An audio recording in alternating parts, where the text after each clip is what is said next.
Let us begin. Life ReImagined Pirke Abot class. We are up to chapter 6, Mishnah 6, and it is dedicated in celebration of Yom Ha'atzmaut and Israel's 74th birthday. Mazel Tov! Am Yisrael Chai. Okay. Am Yisrael. It is donated today and dedicated and sponsored by Elka Haino. Did I pronounce that right, or is it Haino? Haino. Haino. Okay, like the best part of a song is the high note. Okay, fine.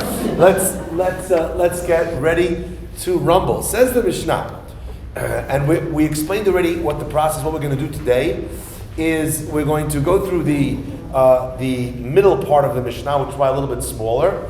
And what we're going to do is, as soon as we finish Pirkei Avot, which is right around the corner, we have to figure out how we're going to celebrate.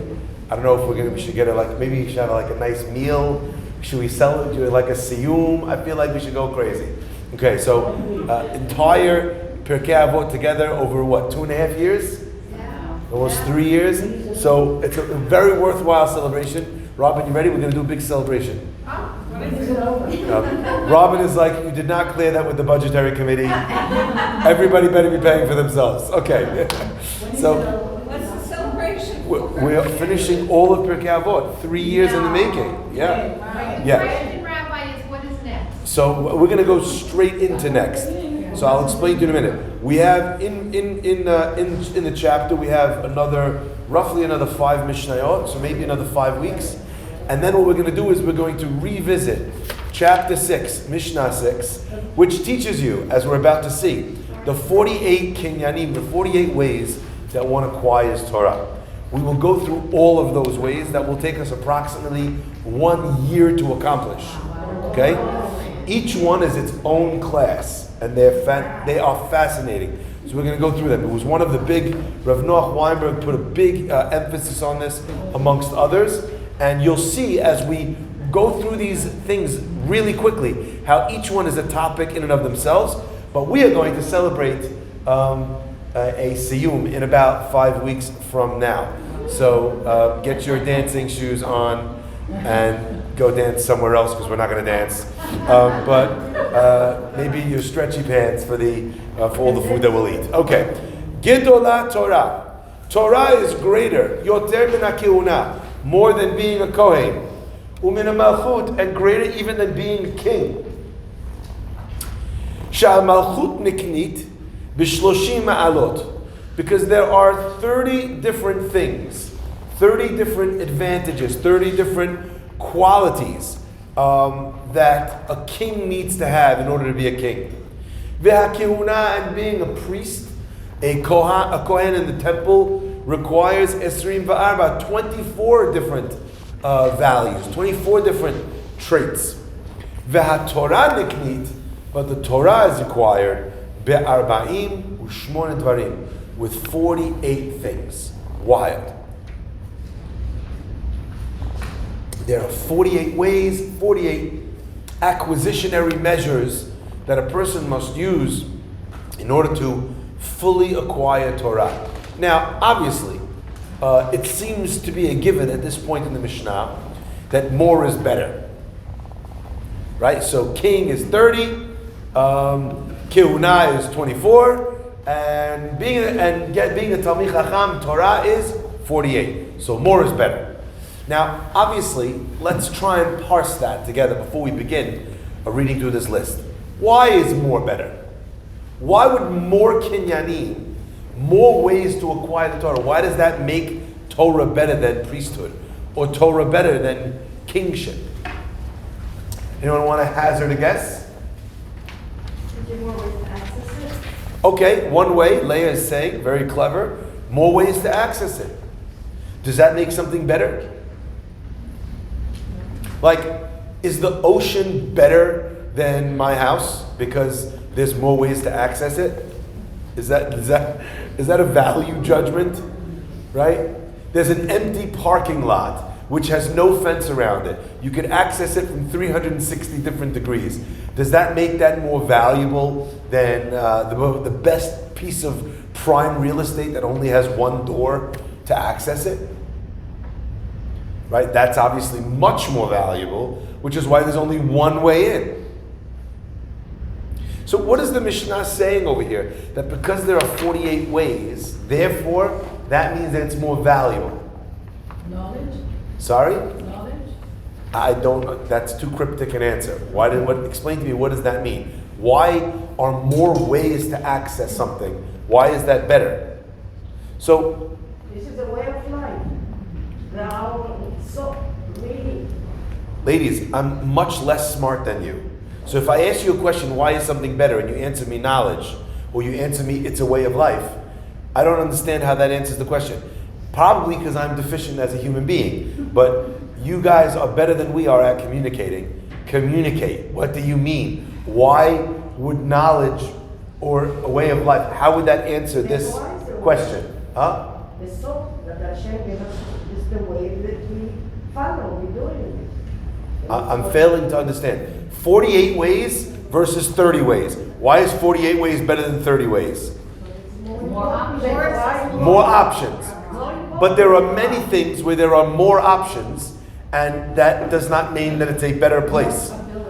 Like as an example, on Fifth Avenue, you have gorgeous couture stores, magnificent, super expensive, and you walk in and there's 12 gowns in the whole store. I just came back from TJ Maxx. Many more options. Would you argue that those are better than Chanel? Probably not. So more or less doesn't mean better or worse. So how is the Mishnah making some sort of weird value judgment here? Because it says this has more. What about access? More Sorry? ways to access. More ways to access is, and I asked this question to Leah. You're not wrong. I just want you to answer me back. Are more ways of access definitively better? An empty parking lot, which is open on all sides, is that better than a super exclusive real estate location which only has one door for security? Why is it better? It's better because you have more opportunity to be able to get in versus limited opportunity. If there's one door, there's only one way in. But if it's all open from all sides, then you can approach it from many different vantage points. So do you see, now we have the beginnings of an answer. None of those answers are wrong. I just want you to take that logic down the road. So what Ronnie is saying is that what we're learning here in the Mishnah is the Torah belongs to everybody. And if you made one door and I was incapable of going through that door, I'm screwed, pardon my French. I can't get it. So the Torah gave you 48 different ways to access the value add of Torah itself. More means if God gave you more, that must mean it's more valuable. In the opening to the Sefer Or Yecheskel, a magnificent Musar book written by Rav Chatzkel Levenstein, Rav Chatzkel explains something remarkable. He says, what is more valuable in this world? Things that are rare or things that are plentiful? Rare. So as an example, a diamond is super valuable because it's super rare. Gold is very valuable because it's rare, but less rare than diamonds, so it's less valuable than diamonds. Silver is more accessible than gold, but less accessible than copper. Supply and demand, that's what makes things valuable in our world. Says Or Yecheskel, but that's just human beings with their twisted senses of value. In fact, the most valuable thing in the world is air. And that's why there's so much of it. We've decided that super pretty shiny things, right, those are valuable. And this always strikes me. Because there's gold, and then there's something called fool's gold. You ever see fool's gold? Yeah? What does fool's gold look like? No, it's actual. Looks like gold, but it's It looks like gold, but it's not. But it's an actual stone. It's something that you get out of the earth. Now, we as humans have decided that this is gold and this is fool's gold. But it could just have easily have been the opposite. The properties of gold also. Sorry? You're allowed to work with gold. It's a different compound, molecule structure. It's not the same as gold. I completely agree that the structure is different on a molecular level. But who's to say that that's what makes something valuable? Diamonds today. Price of a diamond here. Price of a lab-grown diamond here. Price of cubic zirconia here. Why? What, just because I can grow it makes it less valuable? The molecular structure of a lab-grown diamond is the same as a diamond that is made in the earth. It's actually more perfect. So all these things that all this time have been the defining characteristics of what makes a diamond valuable. As soon as lab-grown diamonds come on, we're like, yeah, nope, we're going to throw out the color, the clarity, all those things are irrelevant. This is worth less because you made it. So what? What about supply and demand? I'm completely on board for supply and demand. But who decides that demand? If we as humans would decide, I'd rather a perfect stone, because actually what made diamonds valuable traditionally was their ability to reflect light, this one is better than that one. Fool's gold, and isn't that the world? Where we value looks over intelligence, we value popularity and personality over integrity. Fool's gold. This is real, that's fake. Who said this was real and that's fake? Who decided that? So when it comes to Torah, God says, I need to make this available. And says Or Yecheskel, if it's truly valued, then there's more of it. Water is the source of life for plant-based life, for animals, right? In the Masai Mara, they're all gathering around the water holes, right? In the deserts, those are where the oases are. Human beings require water for life, and that's why there's 75% of our planet is made up of water. And why in space, the first thing they look for when they're trying to find whether or not a planet is habitable is water. Ain't no one going to Mars looking for rocks that are diamonds, because you know what, you want to build a colony there. You might be able to have the most blinged up bracelet, but if you can't live, we can't live there. Is this becoming more clear?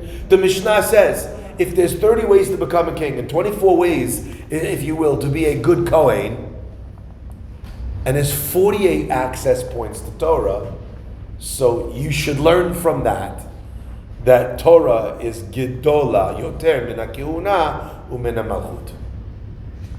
That's access point number one to this concept. But there's something really cool about Torah. In Hebrew, we call it Davar V'Hifucho, or V'Hipucho. Do you know what that means? A thing and its opposite. In most areas of wisdom, a concept, a truth, a fact will be synonymous, will be similar to the other routes of understanding that one might have.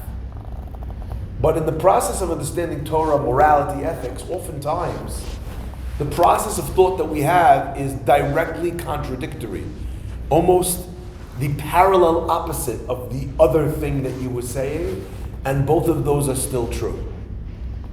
Elu va'elu divrei Elokim hayim. The line in the Gemara in Sanhedrin is, this and this are the words of the living God.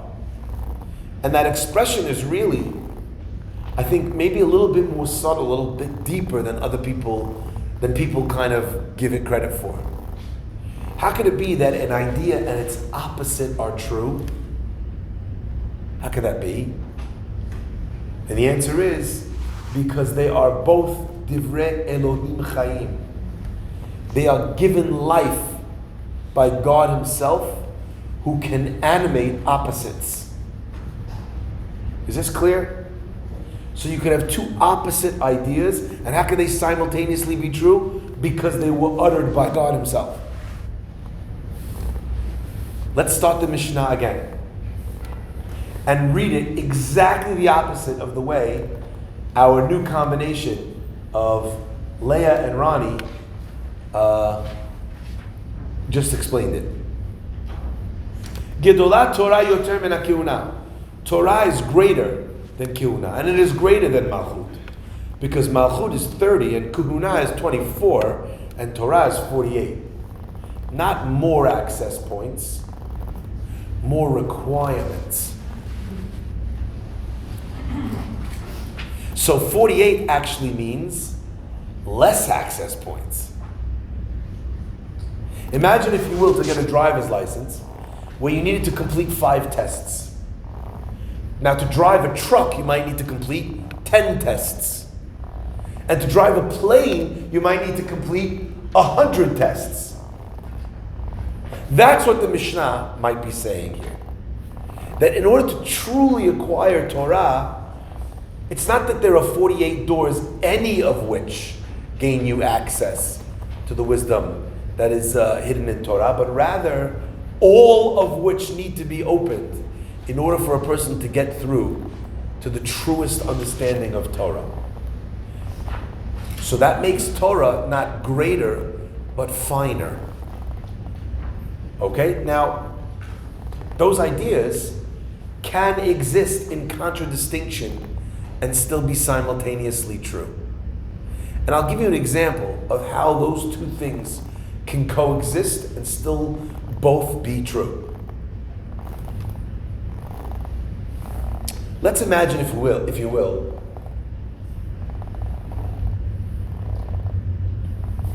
a game of basketball. Okay? Game of basketball, pretty simple. Right? Pretty simple. Take the ball, throw it in the hoop. But why am I not Michael Jordan then? Simple game. The answer is the game is anything but simple. It just depends at what point a person is trying to play, at what level they're trying to compete. Who are they competing against? How good are they at the game? Now, the irony is, if you're playing by yourself, you can score the most baskets and have the least fun. But you're still getting the exercise. I'll shoot around by myself sometimes. Good form of exercise. It works. As an example, this recording is being made with a microphone. The purpose of the microphone is to isolate other noises and only give you my voice. I don't know how narcissistic that sounds to you, but it sounds that way to me. Until you realize that up until this point, the microphone was on the floor. So it probably picked up with incredible clarity the creases of my pants moving back and forth as I shook my legs, or the sound of my feet on the carpet. But until I clipped it right here, it didn't really quite pick it up, and it wasn't really doing the job that it's capable of doing. Torah's like that. Anyone has access, like Leah and Ronnie said. Anyone can read the story of Avram and Sarah, the story of Adam and Eve, the story of David HaMelech, and learn something. On a simple level, the Torah works. And that's the kind of width of Torah. How it can apply to men and women and children in 3,500 years ago in the desert, and it can apply to sophisticated, very intelligent people living in the height of modern society in 2022. Correct? That's the width of Torah.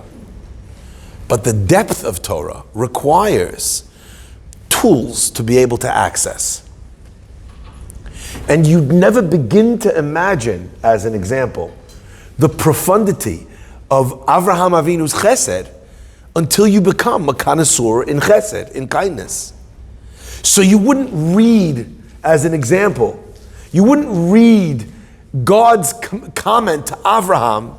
Avram, God says to Avram, you're going to have children, and Sarah laughs to herself, and Sarah's like, me and my husband, we're going to have children, we're so old, it's never going to happen. And then God has a conversation, he's like, why did Sarah laugh, saying I'm old? You read that, you're like, oh, Hashem's angry at Sarah. But if you're a connoisseur of chesed, of compassion, of empathy, you'll notice that God changed what Sarah said. Sarah said, me and my husband are old. And what did God say to Avram that Sarah had said? That she was old. Hashem was being careful not to introduce a shalom bayit issue that Sarah had called her husband old. If you have not acquired that nuance in yourself, you don't pay attention to what's being said. You get the basic gist, but not the good stuff. So both of those things are true of Torah. Its width and its depth. One is many doors give you access, and the other is all of those doors are required to plumb the depths of what Torah is communicating. With that, let us begin. What are these 48 ways? Ve'eluhen, b'talmud, a person, it requires study. B'shmiat ha'ozen, a person needs to listen. Now, when we start studying, we'll learn, as we go through these 48 ways in depth, we'll realize, what is the difference between studying and listening? Aren't they the same? In order to learn, don't you have to listen? Aren't they the same? Absolutely not. They are not the same. Be'arichat sifatayim, in arranging your lips, speaking specifically with intent, speaking with purpose, with forethought. Bibinat alev, with comprehension in the heart. Be'ema, with awe. Bi'ir'ah, with fear. Did you ever approach a Torah class with awe or with fear? I just want to give you for a second an understanding of what those words might mean. I don't know if anyone was tuning in yesterday to the heartbreaking levaya, the funeral of Rabbi Zachariah Wildstein, alav shalom. I still can't believe I'm saying that. Devastating. Do you know the feeling that you feel when the rabbi steps up to the microphone at the funeral of a great Torah tzaddik, scholar and activist? There's a feeling of ema. What's he going to say? This is serious. When the rabbi stands up before his speech at Ne'ilah, there's almost this sense before he starts speaking. I need this. This is going to plug me in. Do you get what I mean? You listen differently when you are prepared that way. Be'ema, biyira, with fear. What kind of fear are we talking about here?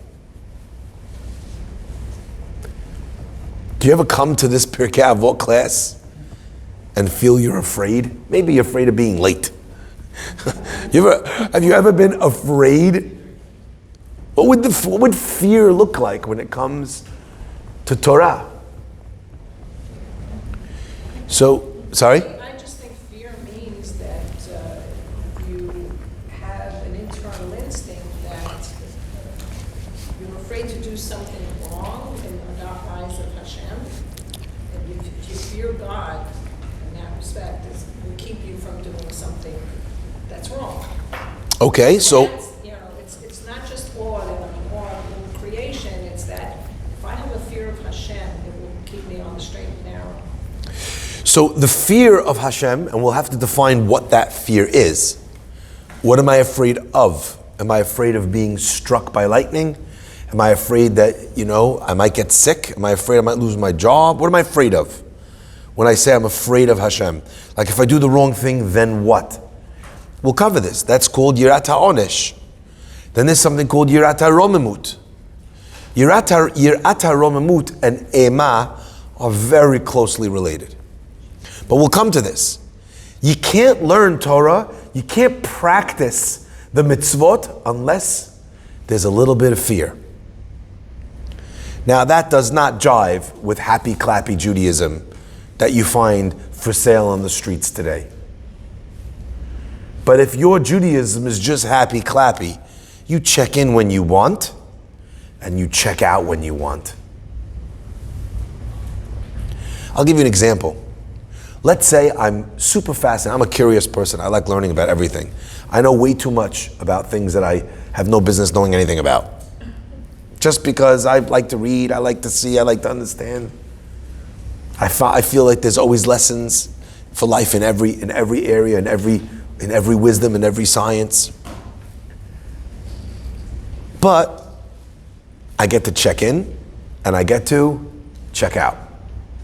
If the guy starts telling me the mathematical equations that are the underpinnings of that theory, I don't really care that much. It's not interesting anymore.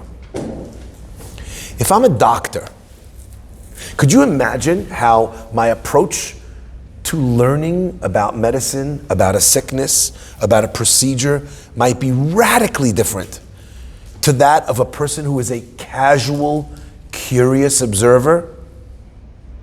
If the doctor doesn't understand it exactly, if they don't get the procedure exactly, if they haven't done the mathematics down to the decimal point on how much medication or how much radiation or how big the tumor is allowed to be or how much space I have between that and whatever nerve I'm trying to avoid, they'll kill the patient.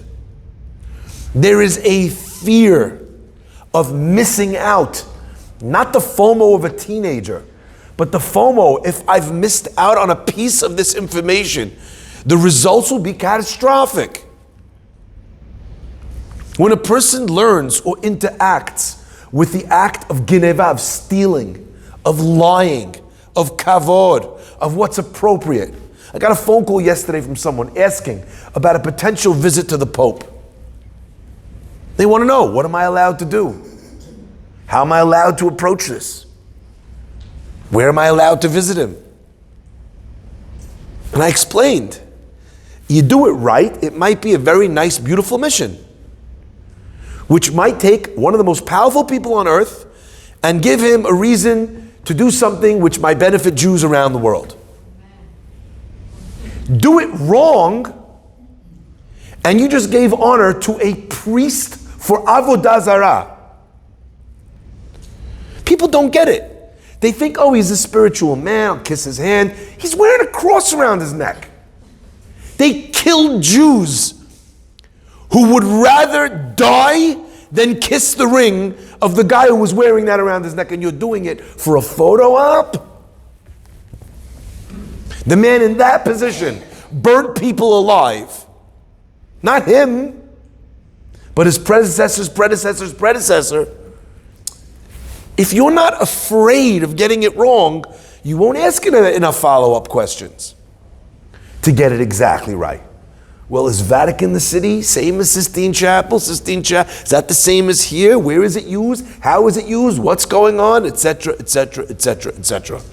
Are we clear? Now we will delve into each one of these things as we learn about them properly. But I wanted to just give you a couple of examples of these ideas, how they create doorways, portals, for us to be able to access, for us to be able to integrate, and for us to be able to interrelate with these lofty concepts that are categorized and canonized as Torah. Be'anava, with humility.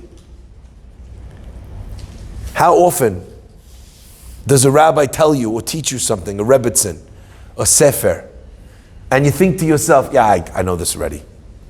I got this. I have no issue with this. One of my favorite things is when I was giving a Shalom Bayit course in Panama. And I gave it to the women, and the women at the end said, Rabbi, this is all amazing, but you know what? We know all this.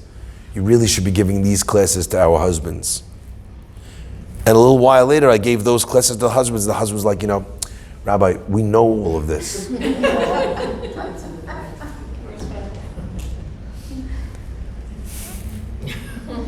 What was lacking for them to take on those concepts in Torah? Anava. You see?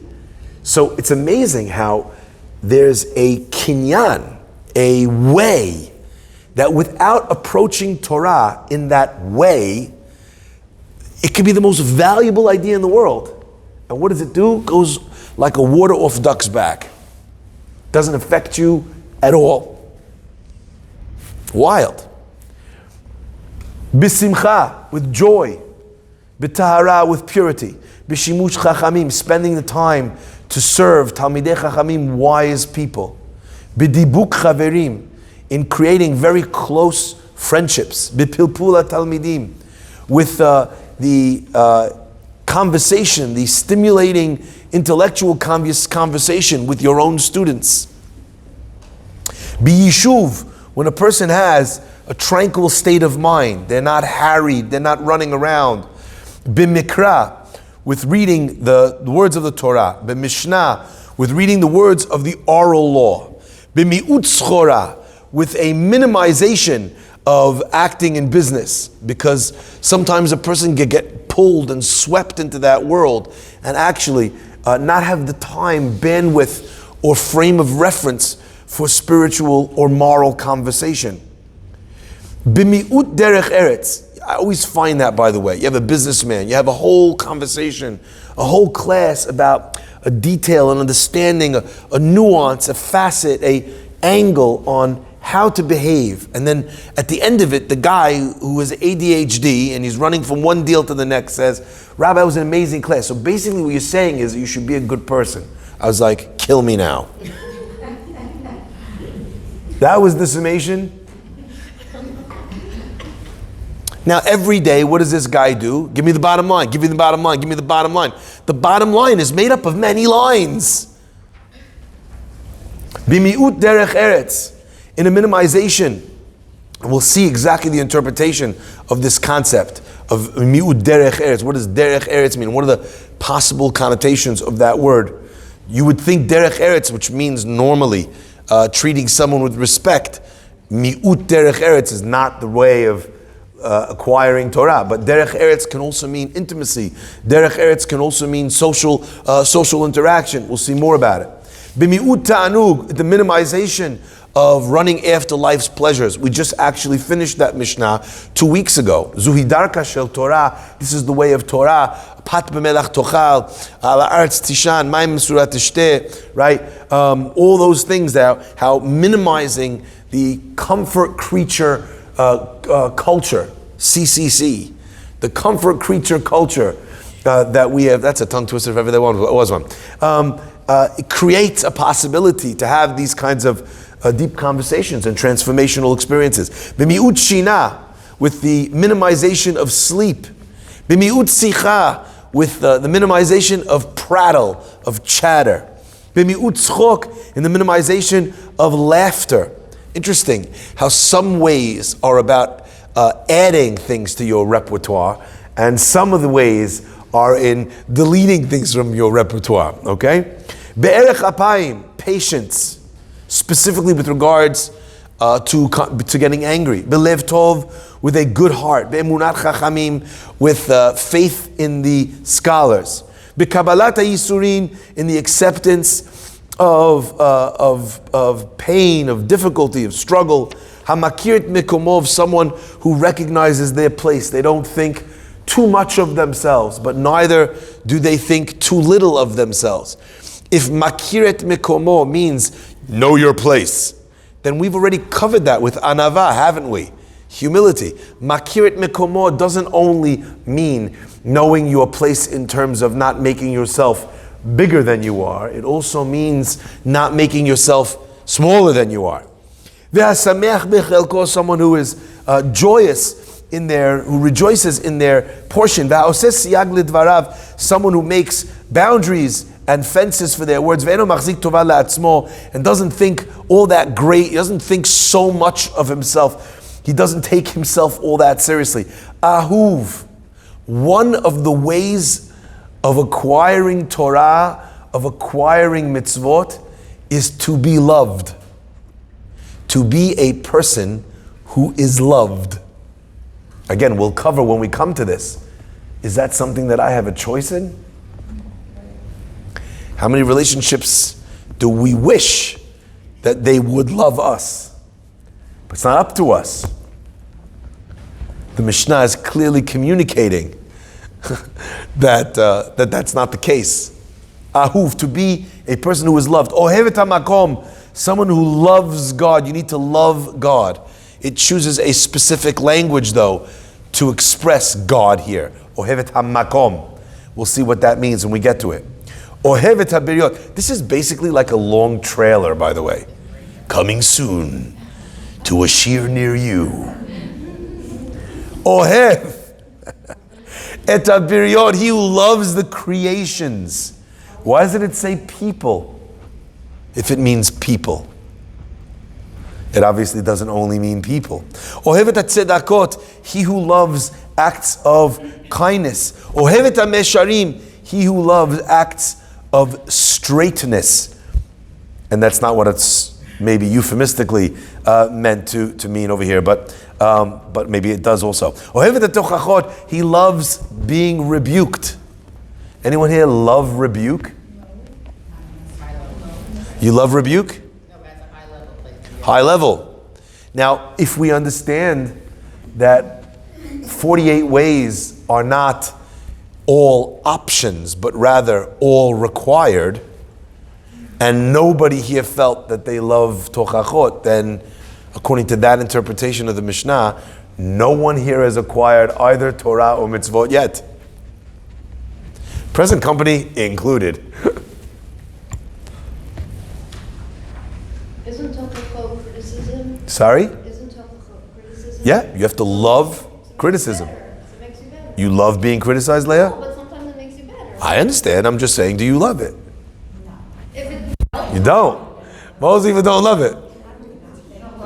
Sorry? It's not a human trait. Oy vey. Oy vey. The Mishnah is asking us to be inhuman. but why? We learned about this. By the way, so many of these ideas were covered in random Mishnayot in Pirke Avot already. Okay? I'll just give you one example. Has anyone here heard of a business consultant? You pay them to criticize you. And it is funny that we have sometimes personal egos, even when we do not have professional egos. Don't get me wrong, lots of people have professional egos. But this is a thing that you will pay huge money for. Efficiency experts. What do they come and tell you? You're doing this wrong, you're doing this wrong, you're doing this wrong, you're doing this wrong, you're doing this wrong. And after taking notes about all the things you're doing wrong, you're like, here's your money, best $1,000 I ever spent. Thank you so much for squeezing me in. Could you imagine though, that we checked our ego at the door and just said, if this is about me getting better, so a yes man is going to do me zero good. But we live in a super fragile time where every joke, destroys every wallflower, and you can't make a joke and you can't say a thing, and everyone's going to die if you open your mouth. Okay, let's move on. Umitrachek min hakavod. A person needs to distance themselves from kavod. Interesting. How is that going to play with the word anava before? Is anava different than moving away from kavod? Obviously it is, if it's a separate way. Velo magis libo betalmudo. A person who does not develop a full heart, a large head from his learning. Ve'eno sameach behora'ah. He does not enjoy giving piskei halacha rulings. We'll see exactly what is the source of that way of wisdom. Noseh be'olim chavero, a person who shares the burden of a friend, umachri'o lekaf zechut, and who always hands down a ruling on the side of judging favorably. Uma'amido al ha'emet, who stands people up on the truth. Uma'amido al hashalom, and stands them up on a peaceable way. How many times are people stirring the pot of machloket instead of helping them choose a path of peace? Umityashev libo betalmudo, and a person whose heart is given peace and tranquility through the process of learning, and he doesn't get harried and he doesn't get anxious because he's learned more. In fact, the more they learn, even the more that they realize they need to do, their heart becomes more miyushav, more at peace. Sho'el umeshiv, asks and answers. Shomea umosif, asks and adds. Halomed al menat lelamed, a person who learns in order to teach. Halomed al menat la'asot, a person who learns in order to do. Think about the difference between how you learn when you learn in order to pass it along to someone else, and how you learn when you learn in order to be able to change. Hamachkim et rabo, a person who makes his rabbi wiser. We've done one that's very similar earlier, right? Did you see that? Anyone notice that? No? Yeah. Where? There was one 3 ways that you can become better. I can be a good teacher, the one to learn, the one that is there. Bipilpul talmidim. All right, we had it over there. Correct? Okay. V'hamechaven et shmuato, and a person who is precise in the way he learns and the way he teaches. V'haomer davar b'shem omro, and someone who says over something in the name of the person that they heard it from.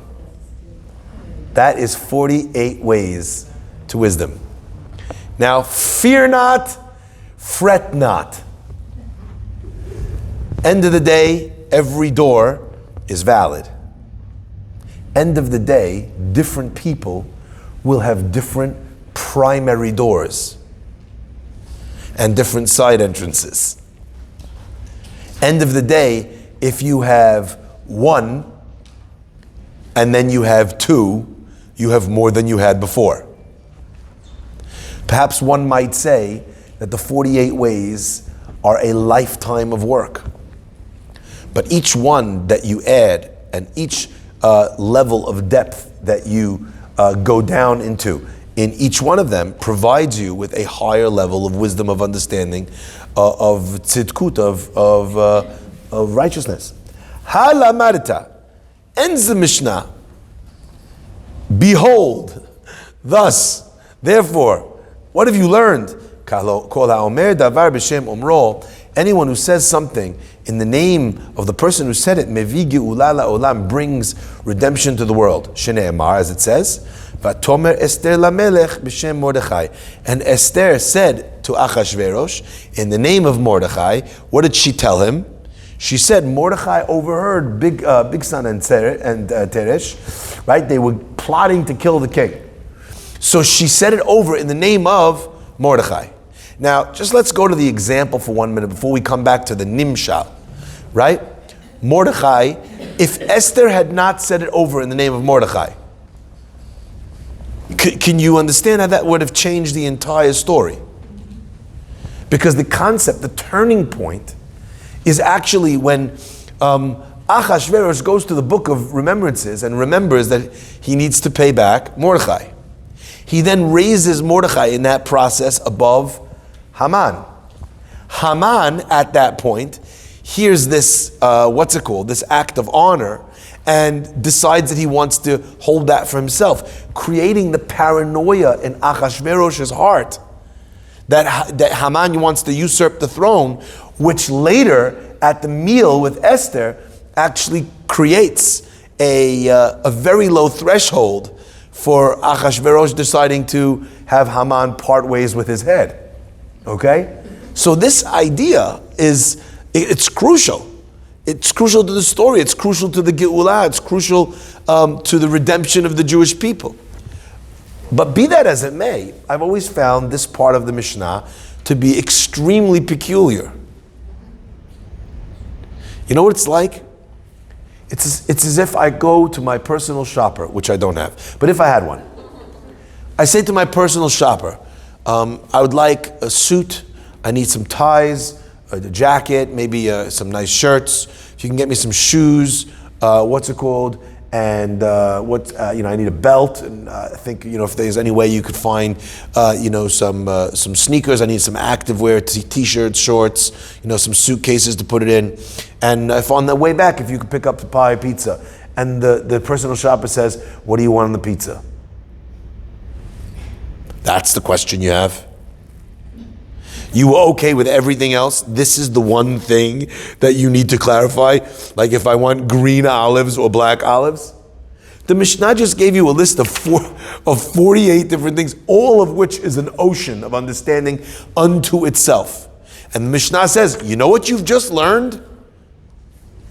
If you say something over in the name of the person you heard it from, you bring redemption to the world. That was the last of a list of 48 things.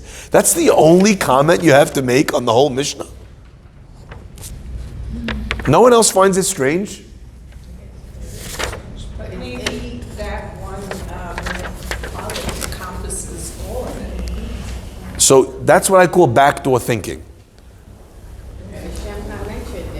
That's good backdoor thinking. Like, okay, so maybe there's something here which is kind of all-encompassing, where this teaches us something about all the other things. You have time to make 47 other connections to this, right?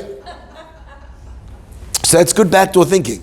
It's going to be very labor intensive, though, to use that as an answer. Yes? Because you give life to the person who gave you the Torah, and it goes back and back and back to ultimately Hashem.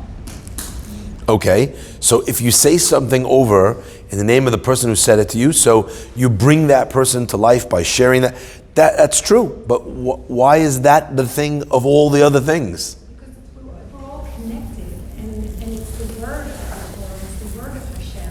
And if this teacher teaches it to you, and the person's like no longer there, especially, you bring life to that Hashem. So I think that's absolutely true.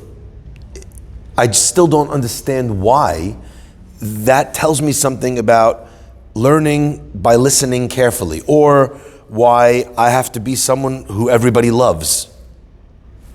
What is that? This person loved me enough to invest in me and give me these words of Torah.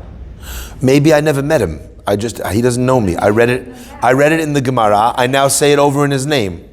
So the Mishnah is not, and not only that, by the way, what makes it even weirder is that it doesn't plug it back into what we started with. We're like, Torah is amazing. 48 ways. Here's the 48 ways, and here's the last one. Say it over in the name of the person. And it's like, there's a great reward. It brings redemption to the world.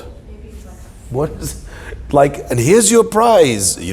Step up to you're the next contestant. What? I don't understand. It's so, I get the value of it, but I do not understand, number one, why you're telling me it's reward, and how does that fit into the 48 ways? And number two, how that kind of encompasses within it all the other things, unless it doesn't. Is the speaker Hashem? That's what she was saying. The one who gave you the Torah. I think that's what she was saying. The Torah was taught to us by God. But again, that's a random point. Why? How does it relate to all the 48 ways? Yeah. In the Purim story, Hashem is not mentioned. So this is the way to reveal Hashem in a way that's not very obvious. What you're saying here is the height of irony. Do you not see the irony? We're like, you always must mention the person who's responsible for the teaching. And to prove that, we give you the story of the Megillah, where the primary author doesn't even appear once. Yeah, but that's the way you're going And like, if that's not the most glaring irony, it's like, look, Esther mentioned Mordechai, and Hashem's like, chop liver over here. The opposite is also. Right? Okay, it's the opposite. It is, yeah. All right, I like it. No, but you see, what we're doing now is we're ripping this apart. And maybe as we rip this apart, as we're ripping this piece apart, we're going to find the answer, because it's a amalgam of everything that you've said thus far. Anyone else want to have at it? Yeah.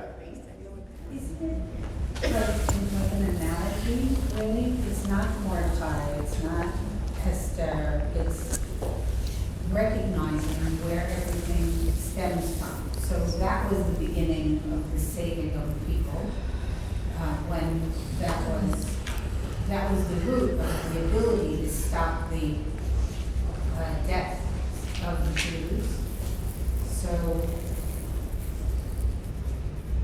we're getting all of this stuff, which is all the stuff to help us do what we need to do, learn what we need to do, and it all, like everyone says, has a beginning, but it's not about Mordecai, it's not about Esther, but it's like an analogy. You know, this equals this, and it all starts with saving the Jews. So help me understand how this is that thing. So you've stated the words, but I don't see how that is the thing. Because it says the redemption. It says here, because it talks about the saving of the Jews. No, I got that part. I'm asking, how does that fit into becoming the archetypal, the origin source for all the rest of this? It sounds like it just picked off the last one and then just gives me some other random fact. It's like, not only is this a really cool one of the 48 ways, my personal favorite, but also it brings redemption, freedom. Like that, how we rode off into the sunset as the Mishnah ended? Is that what's happening here? If you follow what was said initially, what was taught to you initially by the God who gave the Torah to Moshe. Moshe gave, and each one becomes a teller or a teacher of what you need to do. Then it goes back to that. That is true, but that does not explain why. You understand? You are all saying things that are true, but they don't explain why we chose to end with one, and why is that one more relevant than all the other ones, and why did we choose to tell you some random gift that you get as a swag bag after you've done this mitzvah? Yeah. Maybe it's not just teaching it, and then we get to teach it also, and listening to someone teach it, but watching how they incorporate it into their life. Does that make sense? Yes, I still don't know why it's unique though. That's true, but why? Can I ask you a question? If I told you that I found in a hole another Pirke Avot from 2,000 years ago, and it actually has a different ending to the Mishnah, and it says, you learned from here that it is very important to have shmiat ozen, to listen with your ears, because if you don't listen with your ears, you will never grow, for you already know what you know. And unless you listen to someone else, you're not learning anything new. Shene'emar vayishma yisro. You'd be like, oh, that's cool. It can't just be random. Was that the first time? I just made that up. That it does not exist. Sorry. Was that the first time? That someone had done what? Spoke in the name of someone else. In other words, gave account. No, there are other times before then. Yes, we have lots of answers now. I like this. Or lots of attempts. Yes, I don't know who's first. Yeah. Esther exemplified each of these mitos, or character traits, and it's because of what she did in each instance throughout her time before the palace, in the palace, after the palace, that it's given over as a way to gain Torah? It is a way. I'm not sure I'm making myself clear. There are lots of ways. Now we chose one of them. So anything that you're going to explain to me about why this is awesome is not going to cut it, because those are also awesome. Why? Tell us. That's what I'm trying to get at from you guys. Now, by the way, you could also say, I don't know. You don't have to have an answer. Yeah. Guess someone. I don't know who's next. That's a way. Good. But why is it better than the other ways? Less is more. So then that's also one of them. It's the easiest one. Is that what you're saying? It's simple to just say it over and someone's saying. There's other ways that are also simple, by the way. The other one seems to be a whole list of things that it takes a lifetime to even work on one quality. And we said it's 48 requirements. There you go. It's not best. It's just easiest. If you want to be loved, that's a lot of investment. You want to be humble, that's a lot of investment. There's one thing on this list that is super easy to do, and that's, I heard this amazing class from Rabbi Farhi. How hard was that? Very easy. So it chose one of the ways that are really easy. Do you understand now what she did that was different than what everyone else did? It's not this is really nice, it's this is why we chose this one instead of all the other ones. You still haven't answered though the second question. Why are we giving the reward for it then? It brings Geula La'olam, yeah. That was going to be my question, actually. The conclusion is not talking about acquiring Torah, it's talking about bringing redemption. It's talking about bringing redemption. So that's its own question, by the way. That was kind of... Even if we had a way of explaining what... And then she says it, Lamelech, and the way she was going, that Melech is Hashem, and Purim is, and we're talking about Geula, like Megillah Esther is the one book that's going to remain even in the time of Geula. So I imagine there's some potential conversation. Look, there's lots of very in-depth conversations to have here. I just want to point out one thing. You guys forgot the beginning of the Mishnah. 1 minute. You guys forgot the beginning of the Mishnah. The Mishnah began by saying, Torah is greater than priesthood and kingship. Priesthood, what does it mean to be a priest? There are 24 ways to become a Kohen. Oh really? I'm a Yisrael. Sign me up. No. God asks the Jewish people to be something. What does he ask them to be? Mamlechet Kohanim. A kingdom of priests. God asks us each to be a king and to be a priest. And how do we become a king and a priest? Not by actually being a Kohen, and not by actually being a king. If I'm from any other tribe but Yehuda, it's actually forbidden for me to become a king. And yet God asked all of us to be a king. That means that there are things that make you the thing that makes a king, even if you might not currently hold that position. There are things that make a Kohen, even if the Kohen is not actually a Kohen because he's Israel. But you're doing the things that would make a Kohen, but for the fact that you're not born to the tribe of Levi. Says the Mishnah, the process of becoming a person who's acquired Torah is greater than the process of doing the things that a person does to become a king or to become a priest. Okay? In the story, you have a king, bottom, you have a king, the Melech. You have a person who's functioning as the emissary of the Jewish people, and that is the Kohen, that is Esther. And you have the person who's the Talmid Chacham, who is Mordechai. And look at what happens here. The queen, who in this place is playing the role of Kohen, the emissary of the people, goes to the king and tells something over in the name of the Talmid Chacham, the Torah. So what the Mishnah is teaching us is not halamarata. Let me show you how one of these ways is better than the other ways. It's actually bypassing the whole middle. And I tried to draw your attention to this by splitting it into 3 different parts. It's going back to the beginning of the Mishnah and saying, in that story, who is the one that's given the honor? The Talmid Chacham. Not the king, not the priest. Okay?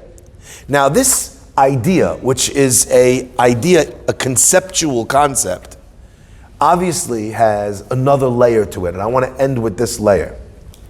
What the Mishnah is teaching us over here is Kol ha'omer davar b'shem omro mevi geula la'olam. It doesn't mean they bring redemption in the same way that Esther also brought redemption. It's not what it means. It's telling you something far more profound. What it's communicating is that this entire world, from the beginning until the end, its only purpose was Geula. It's why the process of receiving Torah is so inextricably bound with the idea of Geula. Why did God not give the Torah to Abraham, or to Yitzchak, or to Yaakov, or to the tribes? Why? Why did God not give the Torah in Eretz Israel, in the Bet HaMikdash? He didn't. He gave it actually on Shavuot, which the Gemara tells us is the final part of the process of Geula, of redemption. In fact, the 49 days that we count from Pesach to Shavuot, the Gemara says, is Yom HaTava Arichta. It's like a Chol HaMoed. So on Sukkot, you have the beginning of Sukkot, and then you have Chol HaMoed, and then you have the last part of the holiday. What's it called? Shmini Atzeret. In the Torah, you know what Shavuot is also called? Atzeret. So Shmini Atzeret is to Sukkot what Shavuot as Atzeret is to Pesach. When God tells Moshe, I'm making you in charge, you know how you'll know that the job is done? When ta'avdun, when the Jewish people will serve me on this mountain. What the Torah is telling you here, what the Mishnah is telling you here, is that effectively the process of removing oneself from slavery to freedom, the process of galut to geula, the process of refinement of the way the world wasn't but then should be, or the way the world isn't but then could be, all of that is acquired through Torah. And that's what the Mishnah is teaching us here.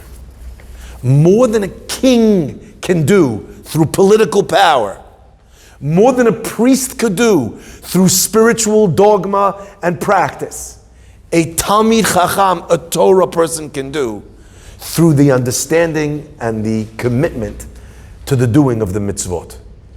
The perfecting of a world will not happen in a political arena.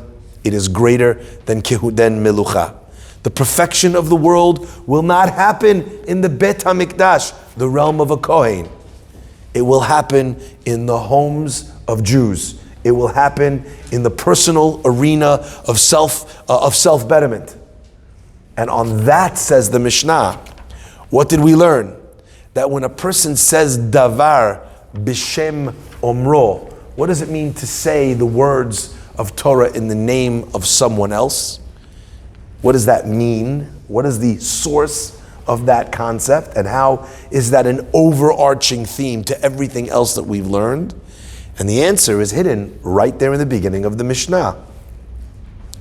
In what is Torah greater than kingship and priesthood? Kingship and priesthood are exclusionary things. They're about what you take to you, for you. The gifts of the Kohen, the status of the king. Torah is the exact opposite. It is what it is because of the fact that it's shared. So Omer Davar B'Shem Omro is what makes Torah better than kingship and priesthood.